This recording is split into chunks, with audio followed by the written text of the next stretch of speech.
Guys first video में हमने cover कर लिया था क्वेश्चन नंबर 7 एंड 8 तक। आगे हम करते हैं 9 10 और देखते हैं क्वेश्चन क्या है। क्वेश्चन में बोल रहा है कि 2 point charges minus q and 2 point charges minus q and plus q by 3 are placed in X Y plane at origin, ठीक है, एंड एट पॉइंट 2 0, यानी एक चार्ज वो माइनस क्यू जो है वो ओरिजिन पे है और दूसरा जो है ये वाला वो 2 0 पे है, यानी एक्स एक्सिस पे ही है। This result in an equipotential circle of radius r and potential v equal to 0 in xy plane with its center b comma 0, all length are measured in meter। Simple है, minus Q है और यहाँ पे एक plus Q charge रखा हुआ है, plus q by √3। तो एक पॉइंट यहाँ पे ऐसा होगा इसके मिड में और सराउंडिंग में जहाँ पे पोटेंशियल 0 हो रहा होगा, यानी एक सर्कल का फॉर्म में होगा वो पॉइंट जहाँ पे सारा पोटेंशियल जो होगा वो 0 होगा, यानी पोटेंशियल मतलब वोल्टेज 0 होगा। तो उस सरफेस को हम क्या बोलेंगे, इक्विपोटेंशियल सरफेस। अब हमें बताना क्या है, तो हमें क्वेश्चन में बोल रहा है द वैल्यू ऑफ आर, यानी जो वो इक्विपोटेंशियल सरफेस जो रेडियस सर्कल बन रहा है उसका रेडियस क्या होगा, और दूसरा बी। तो बी क्या है, बी इज द सेंटर, यानी जो सर्कल बनेगा उसका सेंटर क्या होगा। तो सिंपल चीज़ है, देखते हैं हमें क्या करना होगा। देखो एक पॉइंट यहाँ पे होगा जहाँ पे वोल्टेज 0 होगा, दूसरा इधर होगा जहाँ पे V 0 होगा, यानी पोटेंशियल इधर 0 होगा एक इधर 0 होगा।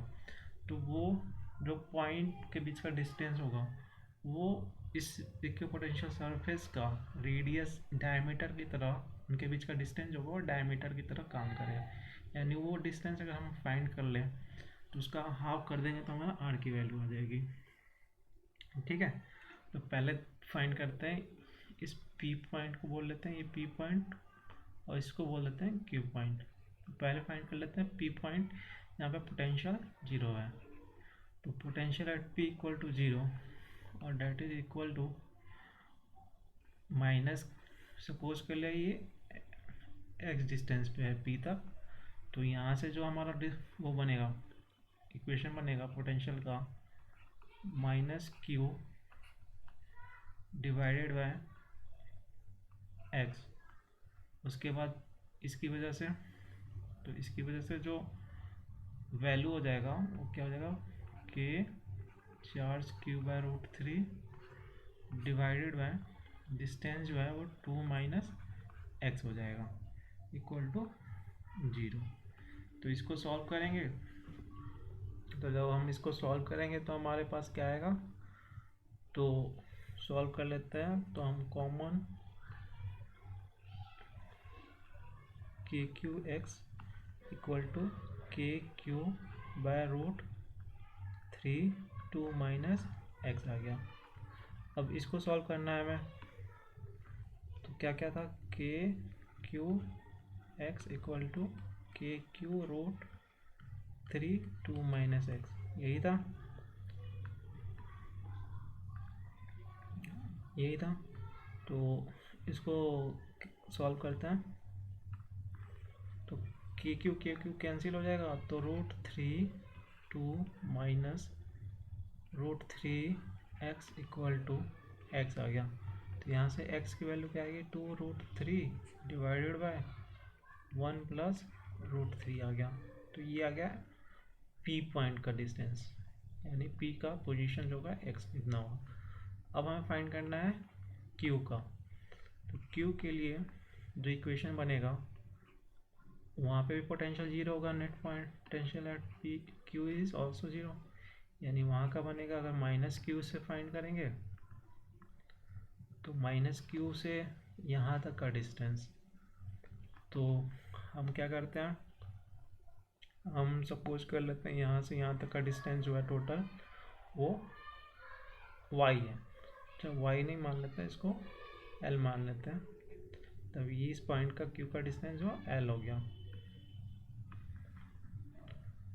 के क्यू बाय एल हो गया माइनस प्लस के क्यू बाय रूट थ्री, और ये जो डिस्टेंस बनेगा वो कितना हो जाएगा उसका, वो डिस्टेंस कितना हो जाएगा वो देख लेते हैं फिगर से एक बार।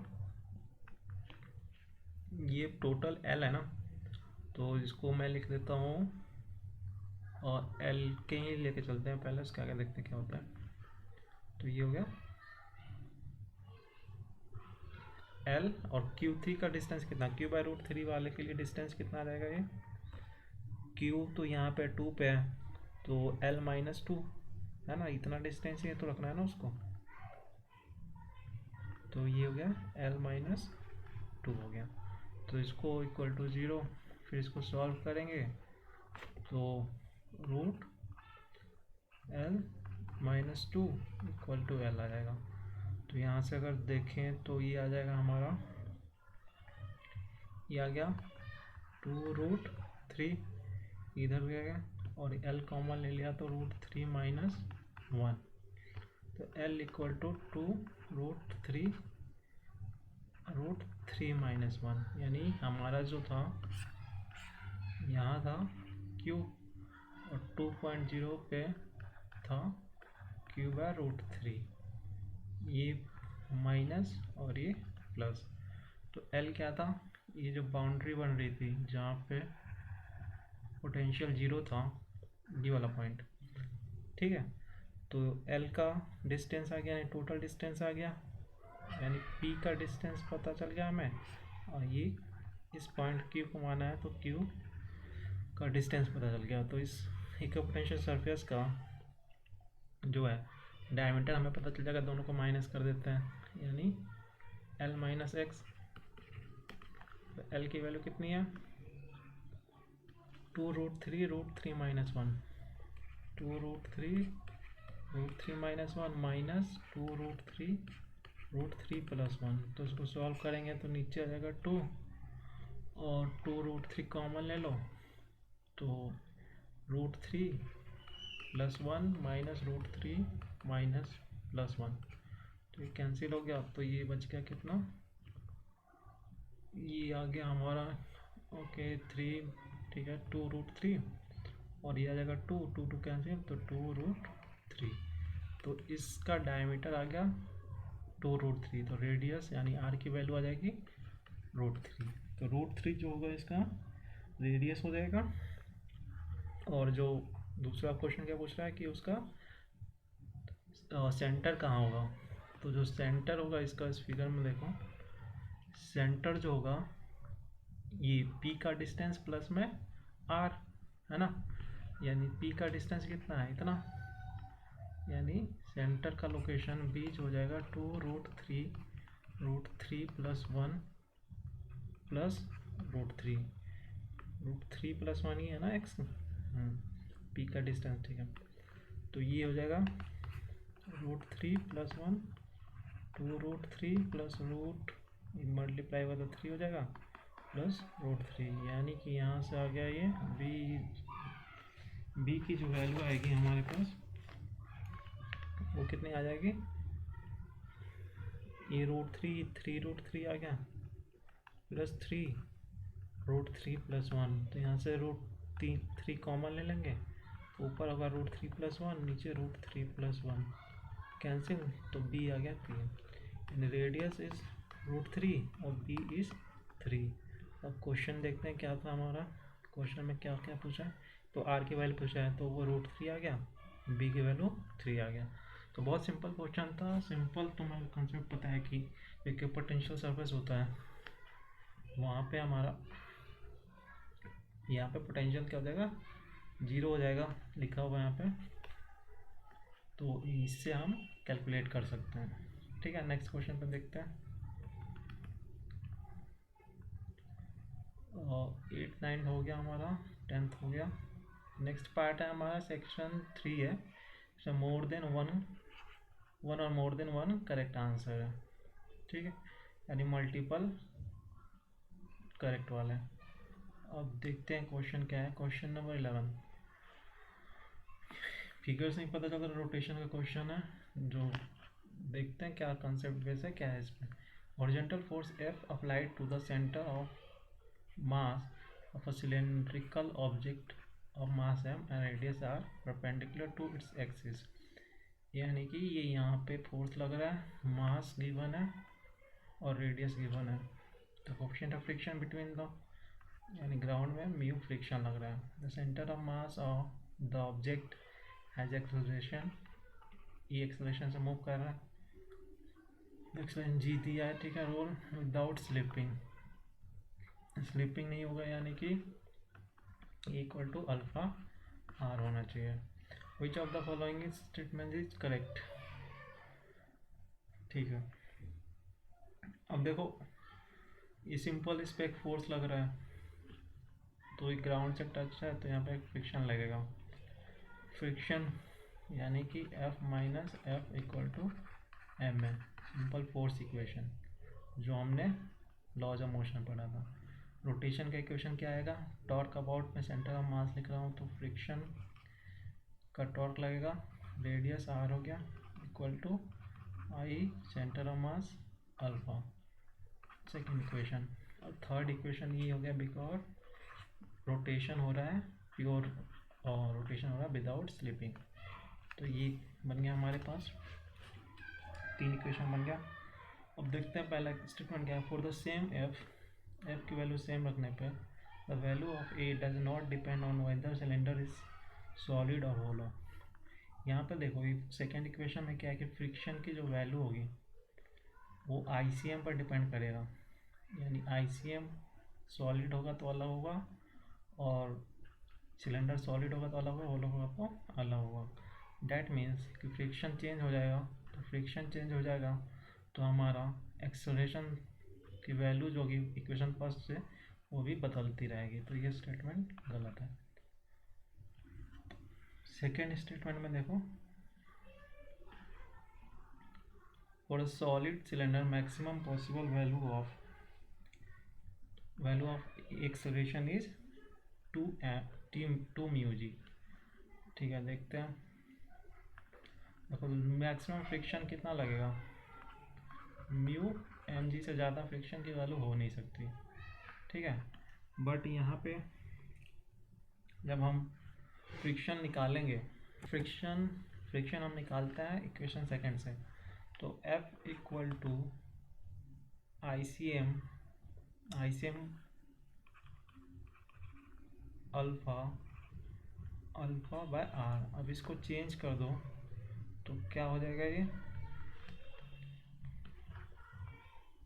हो जाएगा F equal to ICM R, और ये अल्फ़ा को मैं लिख देता हूँ थर्ड इक्वेशन से A बाय आर, यानी A आर स्क्वायर आ गया।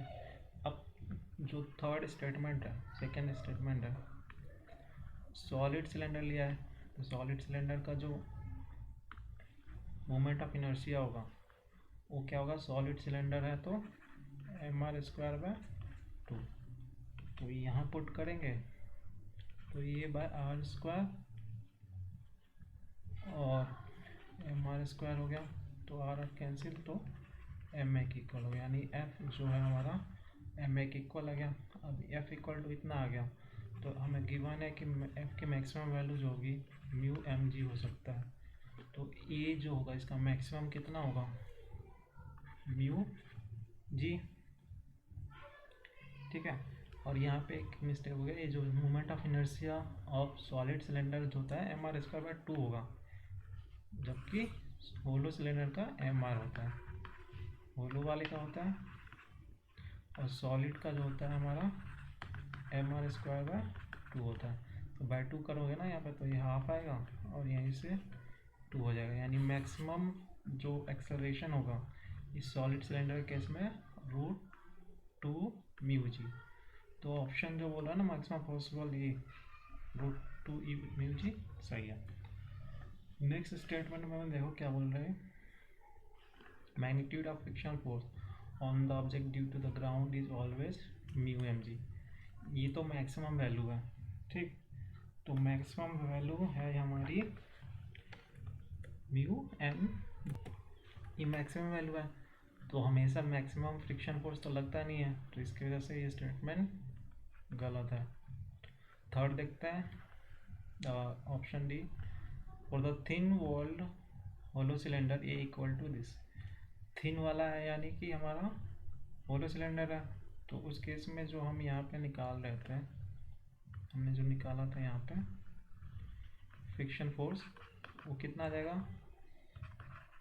आर स्क्वायर, ये मोमेंट ऑफ इनर्शिया हो गया उसका, इक्वल टू एम है। तो ये आ गया एफ, फ्रिक्शन फोर्स कितना आ गया, एफ इक्वल टू एम है। क्वेश्चन देखते हैं एक बार क्या बोला था इसने। क्वेश्चन में इसने बोला है फॉर थिन वॉल्ड ए की वैल्यू फाइंड करनी है। तो हमारे पास फ्रिक्शन फोर्स की वैल्यू आ गई। अब इस फ्रिक्शन फोर्स को हम पुट करेंगे कहाँ पे, एफ की वैल्यू निकालनी है ना, मैं एक्सेलरेशन निकालना है, तो ये आ गया।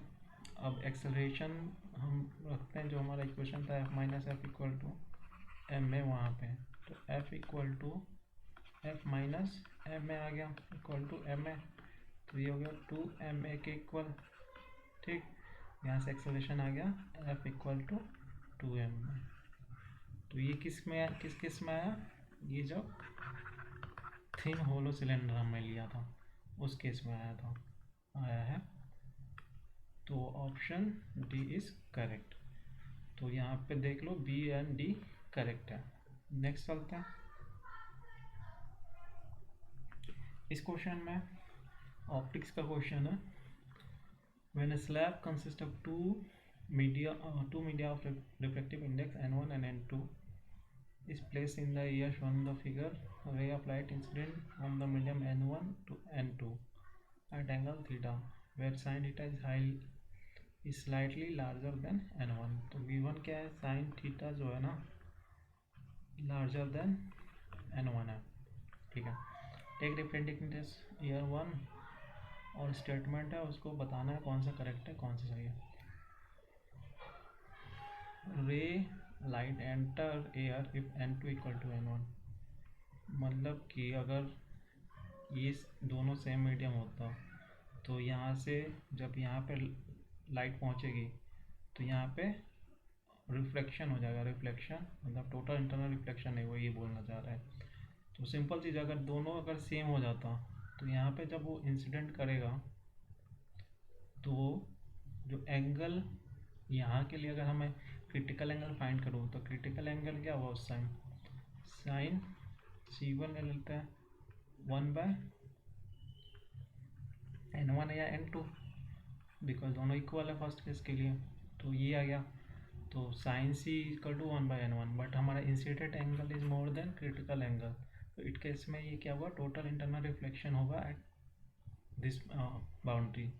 इट मीन्स कि फर्स्ट स्टेटमेंट बोल रहा है कि वो ईयर में चला जाएगा, तो ऐसा नहीं होगा, तो ये गलत है। नेक्स्ट क्या है, light ray finally reflected back into the medium of reflectiveness n1 if n2 equal to n1। बोल रहा है कि अगर n1 is greater than n2, यानी n1 is greater than n2, तो लाइट जो होगी वो रिफ्रैक्ट हो जाएगी। कहाँ आ जाएगी, final reflect back into medium of reflection n1, यानी TIR हो जाएगा, टोटल इंटरनल रिफ्लेक्शन हो जाएगा, n1 में वापस आना चाहिए लाइट फाइनली, अगर ये केस बनता है तो। देखते हैं कैसे बन रहा है। अब मैं क्या करता हूँ ना, ये सपोज कर लो यहाँ ये R1 है, तो ये भी R1 हो जाएगा, और लाइट इधर चली गई कहीं, ये R2 है। तो स्नेल्स लॉ लगाएंगे तो n1 sine theta equal to R1 sorry n2 sine R1, और फिर यहाँ निकालेंगे इक्वल टू, तो सेम रहेगा, और ये किसके इक्वल हो जाएगा, ईयर है उधर तो 1 साइन R2, तो ये बन गया। अब हमें गिवन है कि जो स्टेटमेंट उन्होंने गिवन है sine theta n1 is greater than 1। ये कहाँ से आ गया, जब sine theta is greater than n1। तो ये स्टेटमेंट आ रहा है, इट मीन्स कि ये वाला 1 से ग्रेटर है, तो ऑब्वियस है ये भी ग्रेटर होगा 1 से। ठीक, तो ये नहीं होना चाहिए, बिकॉज अगर लाइट उधर जा रही होगी तो ये 1 से ग्रेटर हो नहीं सकता। तो स्टेटमेंट में हमारे क्या हो जाएगा, ये चीज़ नहीं होगा। ठीक, इट मीन्स कि लाइट वापस आना चाहिए, हमारा लाइट वापस यहाँ से होना चाहिए, तभी ये पूरा टर्म जो होगा 1 से ग्रेटर होगा ये वाला। यानी कि यहाँ पे TIR होना चाहिए किसी भी केस में। यहाँ से प्रूव हो रहा है, तो उसमें हमें n1 ग्रेटर देन होगा n2 से, या n2 ग्रेटर देन होगा n1 से, कोई कंडीशन ज़रूरत ही नहीं है। हमेशा वो जब इस कंडीशन को फॉलो कर दिया ना उसने, तो हमेशा वो लाइट इंटरनल TIR हो ही जाएगा। ठीक है, तो आगे देखते हैं क्या स्टेटमेंट है। तो बोला है कि उसने फाइनली आ जाएगा बैक। ठीक है, फाइनली n2 से कोई नहीं पड़ा, n2 कोई सा भी बड़ा हो, light reflected back into medium of reflective index n1 if n2 equal to 1। तो अगर वो इंटू n1 में आ जाएगा इफ n2 इक्वल टू 1, मतलब अगर यहाँ एयर हो गया, यहीं पे एयर हो गया, तो ऑब्वियस वो TIR होगा ही, क्योंकि sine theta is greater than n1। इसका जो क्रिटिकल एंगल है उससे ज़्यादा इंसिडेंट हो रहा है, ज़्यादा पर इंसिडेंट हो रहा है, तो TIR यहीं पे हो जाएगा। तो ऑप्शन जो हमारा इसका ऑप्शन नंबर क्या है, डी है, वो भी करेक्ट है। तो इसके BCD तीनों करेक्ट है, ये गलत है। ये क्वेश्चन देखो, क्वेश्चन नंबर 13 में क्या बोला है, particle of mass 0.2 kg is initially at rest at XY plane in XY plane at point this. ठीक है, where L equal to this and Y equal to this, L and H की value given है। The particle is accelerated at time t equal to 0, constant acceleration given है, acceleration is 20 metre per second से वो पर second square से जा रहा है पॉजिटिव एक्स डायरेक्शन में। ठीक है, इससे एंगुलर मोमेंटम एंड टॉर्क निकालना है हमें। ठीक है, पार्टिकल अराइव एट पॉइंट इतना t इक्वल टू दिस। तो देखो क्या क्वेश्चन में क्या बोल रहे हो,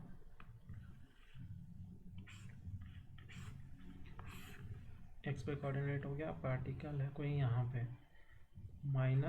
-L माइनस H पे, मास जो है 0.2 kg, और एक्सेलरेशन जो है 10 मीटर पर सेकेंड स्क्वायर। 10 है 20 है, 20 है, सॉरी 10 है, 10 है, तो 10 से ज़्यादा और डायरेक्शन पॉजिटिव एक्स डायरेक्शन में। अब क्वेश्चन में क्या बोला उसने, particle arrive at t equal to L, L की वैल्यू कितनी है 10, और y मतलब -H, यानी -1 पे 2 सेकेंड में। तो 2 सेकेंड में 10 और -1,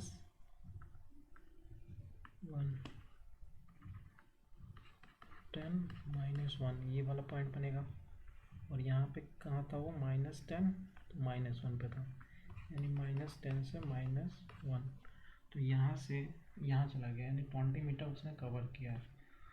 तो 2 सेकेंड में कितना मूव करेगा वो देख लेते हैं। तो सिंपल है, x इक्वल टू हो जाएगा, ये 0 है तो हाफ 10 t स्क्वायर 2 स्क्वायर, तो ये हो गया 20 मीटर। 20 मीटर तो ऑब्वियस है यहाँ से यहाँ जाएगा, तो ये 20 मीटर हो ही गया, इसका कोऑर्डिनेट ये वाला होगा, तो ऑप्शन ये सही है।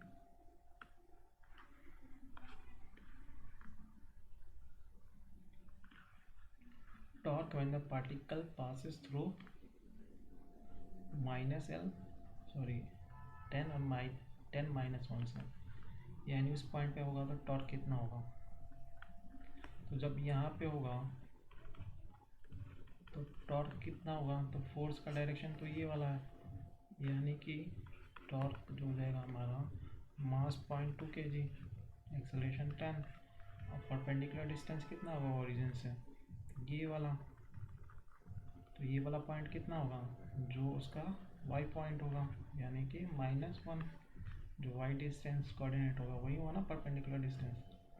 तो ये वाला हो जाएगा लाइन ऑफ एक्सिस से, ये आ जाएगा 2 न्यूटन मीटर आ जाएगा। और डायरेक्शन किधर आएगा, यहाँ से करोगे तो क्लॉकवाइज एक्स वाई जेड। तो ये हमारा यहाँ से यहाँ जाएगा, जब मूव कराएंगे तो ये पॉजिटिव के में आएगा। तो ऑप्शन ये बी भी सही है। एल की वैल्यू इतना है जब सेम पॉइंट पे है, तो एल की वैल्यू कितनी होगी,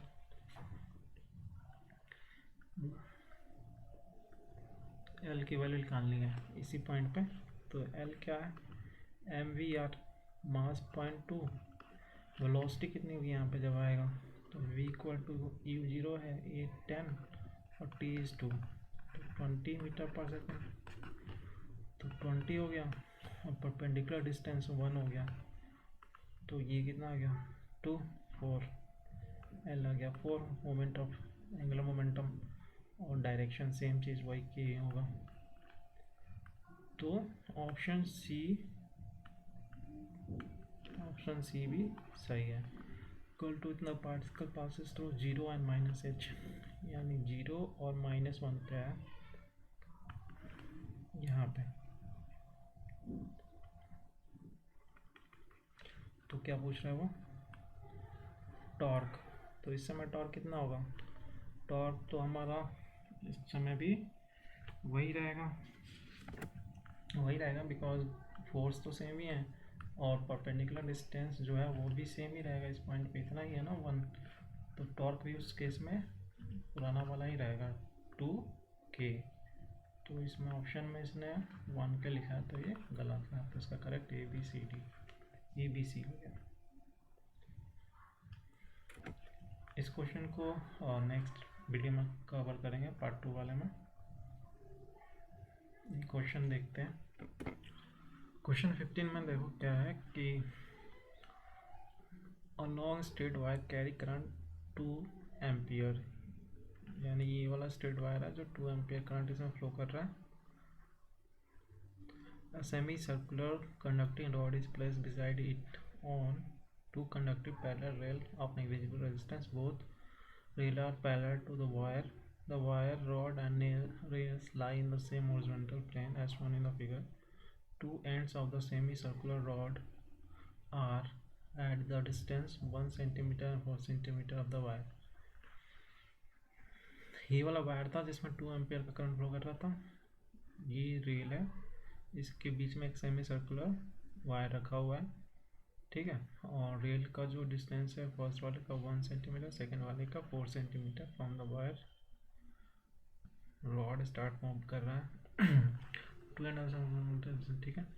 at equal to 0 rod start moving on the rail with the speed of इतना, यानी ये इधर मूव करा रहा है 3 मीटर पर सेकेंड से। Metre per second is velocity. Register given है 1.4 ओम एंड कैपेसिटर जो है वो 5 माइक्रो फैराड है, ठीक है। तो connecting the series between the two rail at equal to 0 uncharged which of the following statement is correct. मतलब ये ऐसा फिगर हो गया, maximum current through R is इतना। ओके देखते हैं। देखो जब ये मूव करेगा तो सिंपल है, इस वायर में करंट जा रहा है तो इसका मैग्नेटिक फील्ड होगा इस साइड और इसका डायरेक्शन इनवर्ड है, ठीक है। हम राइट हैंड थंब रूल से फाइंड कर सकते हैं। नाउ अभी डायरेक्शन मैग्नेटिक फील्ड है और मूविंग कंडक्टर डायरेक्ट मीन्स की इसमें ईएमएफ इंड्यूस होगा, और मोशनल ईएमएफ का पता है हमें कितना होता है VLV। तो ये इसमें ईएमएफ जनरेट होगा, और ईएमएफ जनरेट है और रेल पे रखा हुआ है और यहाँ से रेजिस्टेंस से कनेक्टेड है, तो करंट भी फ्लो करना चाहिए। तो मैक्सिमम करंट क्या हुआ, तो मैक्सिमम करंट में क्या होगा कि जैसे ही मोशन करेगा तो एट इक्वल टू 0 कंडक्ट जो रजिस्टर कैपेसिटर है एक शॉर्ट सर्किट की तरह बिहेव करता है, यानी कि इस सर्किट में तो इमोशनल ईएमएफ हो गया VLV। अब देखो इसमें कंडीशन क्या था VLV में, हमने पढ़ा था कि जो मैग्नेटिक फील्ड तीनों परपेंडिकुलर होना चाहिए, ठीक है, और मैग्नेटिक फील्ड कांस्टेंट होना चाहिए, और सेकंड थर्ड वाला एल जो होता है इक्विवेलेंट लेंथ होता है। अब इसमें सेमी सर्कल में बना रखा है, तो इसका इक्विवेलेंट लेंथ कौन सा होगा, जो इसका डायमीटर होगा, बिकॉज यहाँ से करंट एंटर करेगा जब इसमें और यहाँ से लीव करेगा, तो शॉर्टेज डिस्टेंस यही बन रहा है, तो डायमीटर इसका हो गया हमारा एल की वैल्यू। तो अब देखो मैग्नेटिक फील्ड कांस्टेंट होना चाहिए, बट यहाँ पे इस वायर का मैग्नेटिक फील्ड हर पॉइंट पे अलग अलग होगा, बिकॉज डिस्टेंस चेंज हो रहा है। तो हम इसको सिंपली डायरेक्ट फॉर्मूला से नहीं कर सकते, हमें इंटीग्रेशन यूज करना पड़ेगा। हमने क्या किया, एक्स डिस्टेंस पे dx पार्ट लिया इसका, तो डी जो हो गया हमारा डी कितना देगा, बीच हो जाएगा इसका म्यू आई 2πx, ये मैग्नेटिक फील्ड हो गया, एल dx हो गया, और वेलोसिटी जो है वो 3 गिवन है। तो इसको इंटीग्रेट करते हैं कहाँ से कहाँ तक, तो एल की वैल्यू हो जाएगी 1 to 4, तो ये आ गया 3 म्यू बाय 2 आई log 4/1 आ जाएगा, ठीक। तो ये बन गया हमारा इक्वेशन ईएमएफ का जो वोल्टेज जनरेट हुआ। कितना हुआ है उसमें 3 म्यू नॉट बाय 2 पाई log 4, देख लेते हैं एक बार, यही है, ठीक है। और मैक्सिमम करंट थ्रू आर, तो एट स्टार्टिंग ये कैपेसिटर जो होगा शॉर्ट सर्किट बिहेव करेगा या नहीं, हर जगह उस टाइम करंट मैक्सिमम होगा, उसके बाद करंट डिक्रीज होने लगेगा, उसके बाद करंट डिक्रीज होगा तो ये 0 पहुंच जाएगा, बिकॉज ये कैपेसिटर ब्लॉक कर देगा इसको। तो मैक्सिमम करंट इनिशियली होगा, तो डेट इज E/R। तो E/R कितना हो जाएगा,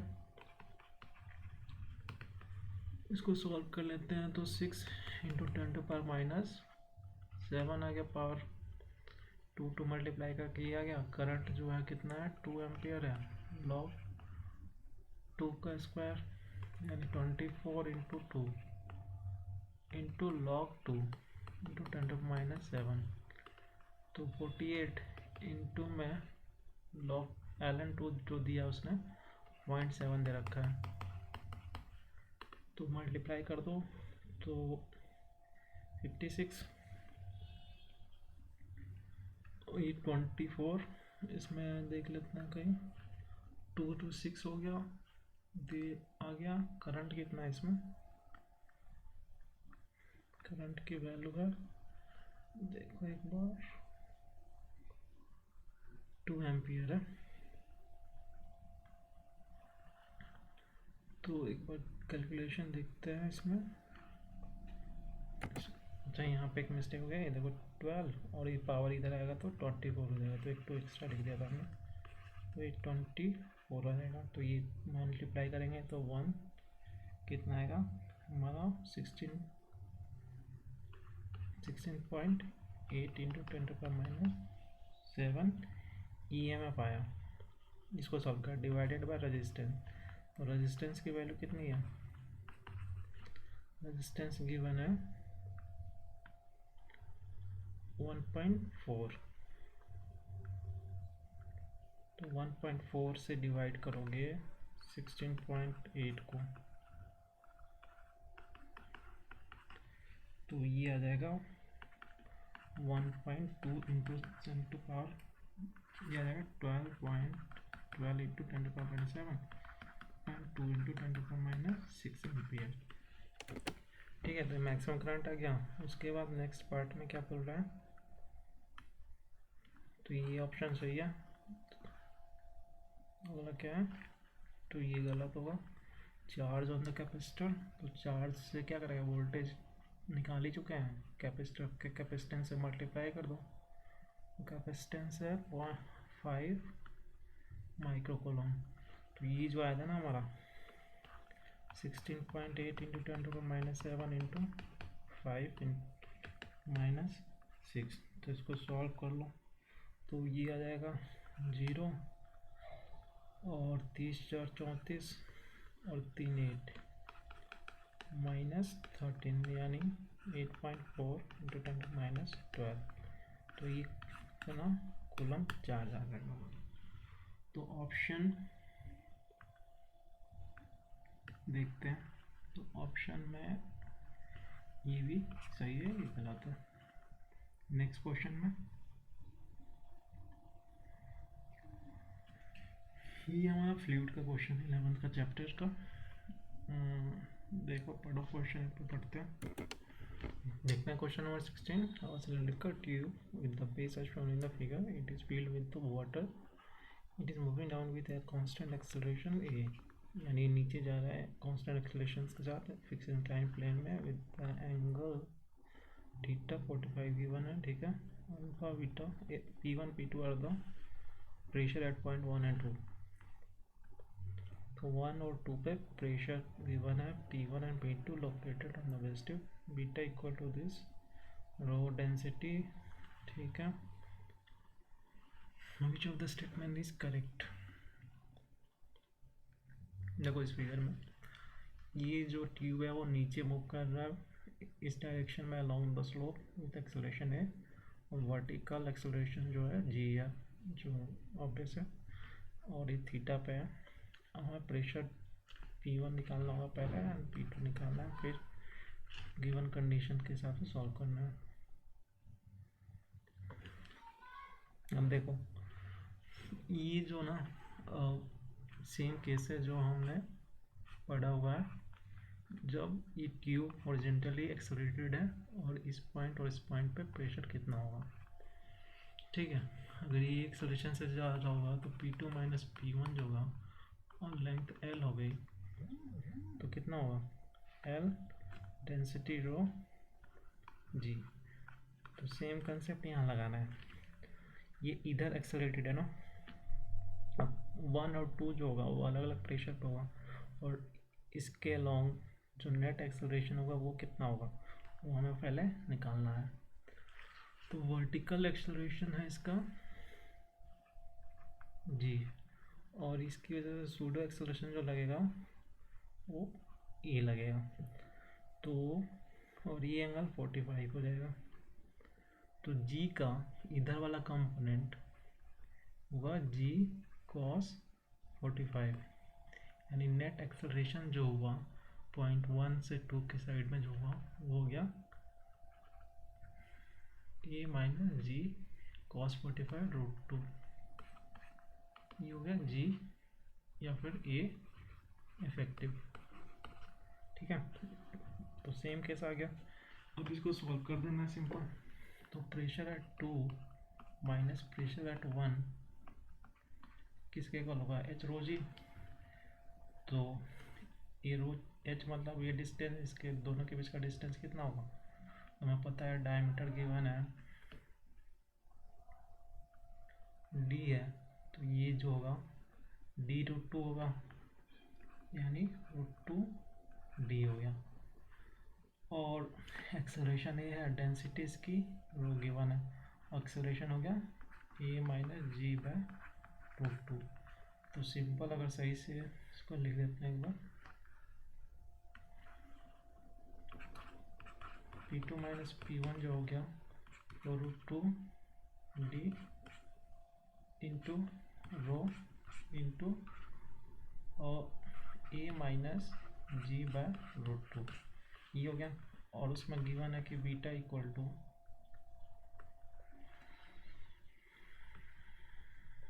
P1 minus P2 by rho d ji.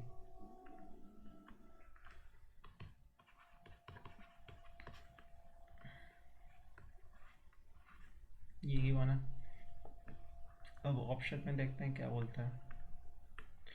Option में बोल रहा है if a equal to g by root 2 तो बीटा इक्वल टू 0। तो यहाँ से देख लो बीटा क्या है P1 माइनस P2 है ना, रो डी जी, तो ये इक्वल टू इस तरह रखते हैं तो ये टर्म जीरो हो गया, तो इससे मल्टीप्लाई हो रहा है ना, तो P1 माइनस P2 जीरो हो गया, तो ये जीरो हो गया तो बीटा जीरो हो गया, सही है।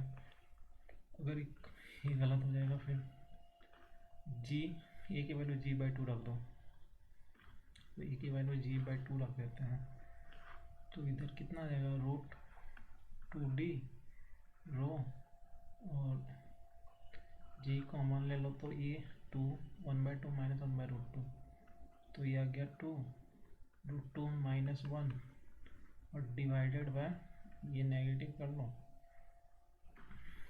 ये आ जाएगा, इतना रख दिया, तो इसको सॉल्व करने पे divided by rho d g, तो ये कैंसिल हो गया और यहाँ से कैंसिल होगा, फिर √2 आ जाएगा, मतलब ये सही है, ये सही है, तो ये गलत होगा, तो सिंपल है ए एंड सी, तो ये रहा इसका answer A and C. Next question देखते हैं,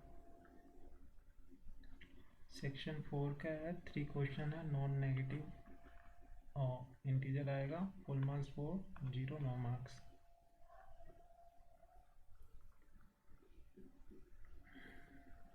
सेवनटीन नंबर क्वेश्चन देखो, an alpha particle and a singly charged sulfur ion are initially at rest, accelerated through potential V, then allowed to pass into a region of uniform magnetic field which is normally to the velocity of the particle। यानी पहले हमने उसको voltage से accelerate किया है, फिर वो voltage accelerate होगा तो उसमें काइनेटिक एनर्जी आएगी यानी वेलोसिटी आएगा, वो मूव करेगा किसी मैग्नेटिक फील्ड में, तो जैसे मैग्नेटिक फील्ड में परपेंडिकुलर जा रहा है तो उसको फोर्स लगेगा और वो सर्कल में मूव करेगा, तो उनका रेडियस का रेशियो बताना, सिंपल क्वेश्चन है।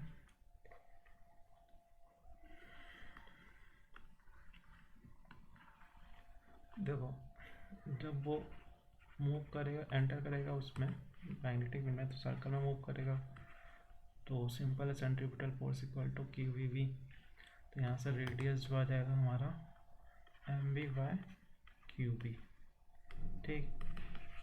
अब सिंस वो पहले पोटेंशियल से एक्सेलरेट हो रहा है v पोटेंशियल से, तो जो पोटेंशियल एनर्जी होगी वो इक्वल हो जाएगी काइनेटिक एनर्जी के, तो यहाँ से वेलोसिटी जो हो जाएगी उसकी वो हो जाएगी हमारी 2qv/m का रूट, इस वेलोसिटी को यहाँ रखेंगे तो r जो हो जाएगा mqb इंटू √2qv, वोल्टेज है। अब इसको सॉल्व करोगे तो b बाहर रहेगा, 2m ऊपर, v और q नीचे, तो ये रेडियस का इक्वेशन बन जाएगा, सिंपल, ठीक है। अब क्वेश्चन में क्या करना है, देखो मैग्नेटिक फील्ड तो दोनों का सेम होगा और सेम पोटेंशियल से एक्सेलरेट हो रहे हैं, यानी v भी सेम है, तो रेडियस जो बचेगा हमारा, रेडियस जो बनेगा वो हमें निकालना है सल्फर बाय अल्फा पार्टिकल, तो b सेम हो तो b भी कैंसिल हो जाएगा और वोल्टेज सेम हो जाएगा, तो ये आ जाएगा 2m, 2 भी कैंसिल हो गया, क्यूब सल्फर का, m क्यूब अल्फा का, तो सल्फर का मास गिवन कितना है,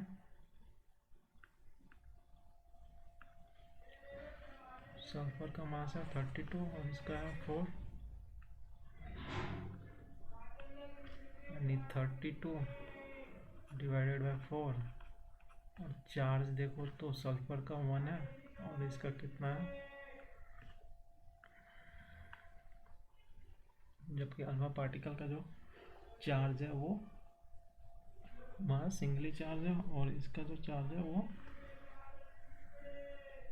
अल्फा पार्टिकल का +2 हो गया, 2 हो गया, तो यहाँ से 2 2 16 तो हो गया 4, यानी दोनों का रेडियस का रेशियो हो जाएगा 4/1, तो सिंपल सा क्वेश्चन था ये, तो इसका आएगा 4 आएगा। 17 हो गया, 18 पे चलते हैं। क्वेश्चन देखो, रोटेशन का क्वेश्चन है। एक thin rod of mass m and length a is free to rotate in the horizontal plane about a fixed vertical axis passing through O। यानी एक रॉड को हमने फिक्स कर रखा है एक एंड पे O पे, और यहाँ से वो फ्री टू रोटेट है। Thin circular disc of mass m and radius a by 4। Thin circular disc of mass m and radius a by 4 is pivoted on the rod with the center at a by 4 पे। यहाँ पे हमने इसको एक disc को fix कर रखा है और भी फ्री है, ये यहाँ पे रोटेट कर सकता है। Assume that both rod and disc move density है, ठीक है। तो अब एक रोटेटिंग एंगुलर वेलोसिटी, एक का ओम है, दूसरे का 4 ओम है। यानी ये जो ओम से रोटेट कर रहा है, ये 4 ओम से रोटेट कर रहा है। Total angular momentum of the rod about 2। Simple सा चीज़ है। देखो सिंपल कंसेप्ट पूछ रखा है इसमें। एडवांस पेपर में भी अगर तुम्हें बेसिक पता है एंगुलर मोमेंटम कैसे आता है, किस कंडीशन में कैसे निकाला जाता है, टॉर्क कैसे निकलता है, अदर चीज़ हो गया इलेक्ट्रिसिटी का कंसेप्ट, कैपेसिटर कैसे बिहेव करता है, रेजिस्टेंस कैसे बिहेव करता है, मैग्नेटिक फील्ड में जो मोशन होता है यहाँ जनरेट वो कैसे होता है, उसके कैसे कैलकुलेट किए जाते हैं। तो वो सिंपली आप कर सकते हो। आप इवन एनसीईआरटी भी पढ़े हो और उसमें अच्छे क्वेश्चन प्रैक्टिस कर रखे हो, तो आप इसको हैंडल कर सकते हो, इतना डिफिकल्ट नहीं है ये। ठीक है, मतलब कि अगर आपने एनसीईआरटी के क्वेश्चंस किए हैं, क्वेश्चंस नहीं मतलब उसके कंसेप्ट पढ़ रखे हैं सही से, तुम्हें पता है टॉर्क कैसा निकलता है और एससी वर्मा सॉल्व कर रखा है, मतलब कि बेसिक कंसेप्ट में पता है, तो आराम से क्वेश्चंस हैंडल हो जाएंगे। ऐसा है इसमें कोई आईआईटी एडवांस में कोई बहुत बड़ा चीज़ नहीं पूछती, तुम अच्छे रैंक ला सकते हो।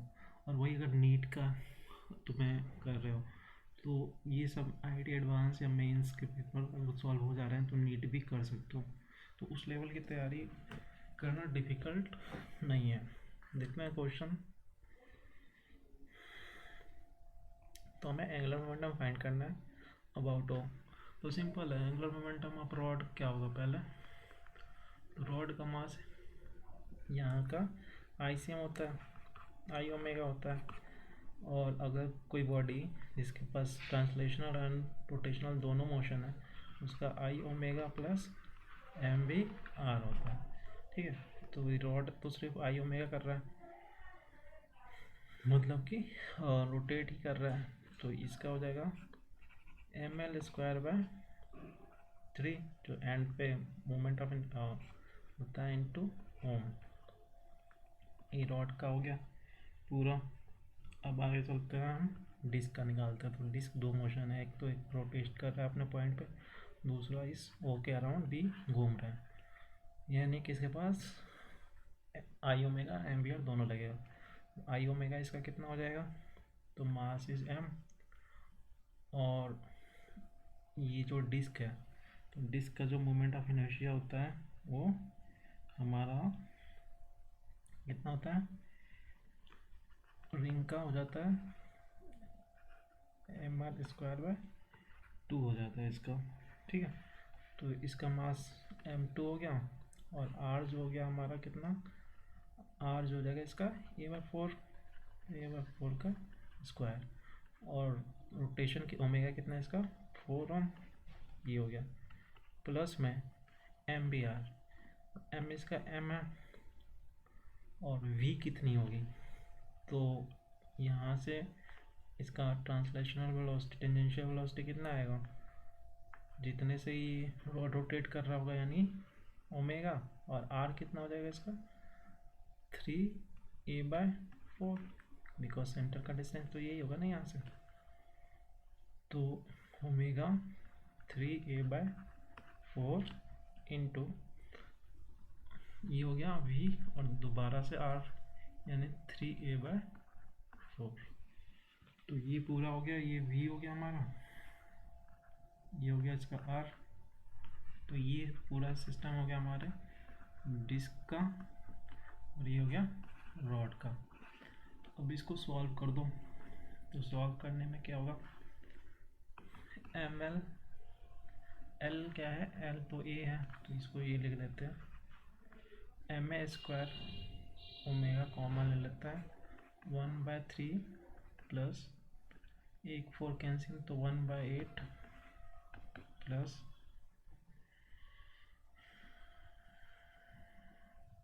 9/16।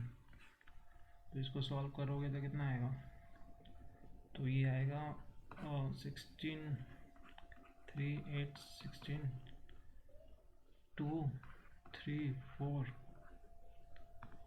3 4 8 2 2 4 और 2 से करेंगे तो 1 3 1 2 तो 8 24 48 48 कितने बार में 16 बार में, यानी ये क्या 16 प्लस 6 प्लस 3 27 तो 9 4 यानी 49 बाय ऊपर आ जाएगा 49 बाय 48 48 एम में स्क्वायर ओमेगा सॉरी ओम। तो ये आ गया हमारा टोटल एंगुलर मोमेंटम और क्वेश्चन के हिसाब से एन की वैल्यू क्या आ जाएगी 49। तो एन आ गया हमारा 49। ठीक है, तो सिंपल सा क्वेश्चन था, कुछ ज़्यादा नहीं था, बस तुम्हें कंसेप्ट पता होना चाहिए। ठीक, लास्ट क्वेश्चन इसको हम नेक्स्ट वीडियो में करेंगे। तो ये था हमारा पूरा IIT एडवांस पेपर 1 का सॉल्यूशन और इसमें मैंने कोशिश किया कि कंसेप्ट को भी कवर करने को, और जो कंसेप्ट है उसको लिंक किया है कि हम कैसे NCERT या फिर बेसिक कंसेप्ट से भी ये पेपर सॉल्व कर सकते हैं। तो आई होप आपको समझ में आया होगा, and if you have any doubt you can comment, and if you want to join my class you can also comment on my video. ठीक है, और कोई डाउट हो तो आप पर्सनली मुझे वहाँ पे कमेंट करना, मैं उसका सॉल्यूशन बताऊँगा। ठीक है, थैंक यू।